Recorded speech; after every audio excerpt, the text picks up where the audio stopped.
Practice indoors is going well. I certainly want to be outside as much as possible this time of year, and understand you're dealing with Mother Nature when it comes to that. But the competition has been great. I think that's one of the things that we continue to emphasize within the program, is that every day you have to prove yourself. And I think guys have really stepped up to the challenge. Some young guys that are really pushing themselves to be contributors in the lineup right away and/or on the mound.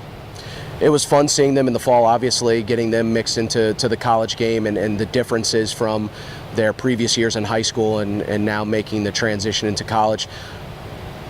We have some very talented guys on the mound that we feel like are going to see innings right away, and then especially in the field, we potentially could have 2 or 3 freshmen in a starting lineup on a given day.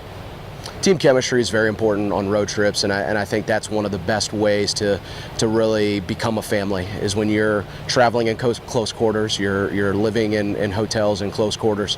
The bonding is really invaluable when it comes down to that.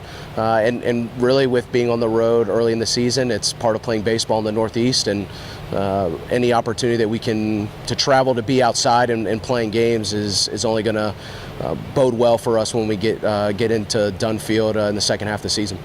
Scheduling quality opponents out of conference has been important to us from the beginning, and something that we're trying to emphasize to the guys is that if we want to compete in a competitive Empire 8 conference, then we need to be preparing ourselves with quality opponents outside of the Empire 8. So scheduling teams like Swarthmore, like Johns Hopkins, like University of Rochester, and even some of the teams that we're playing down in North Carolina, like North Carolina Wesleyan, those teams, how we do in those games against those teams are really going to help us gauge where we are and where we need to continue to improve, and what we need to work on when it comes to facing the teams in the Empire 8.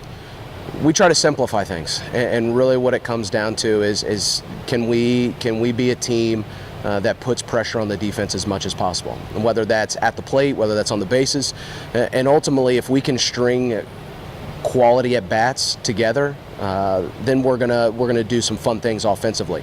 If we find ourselves in bad habits, then that's when our offense is going to have to kind of change course and get out of the being so stagnant.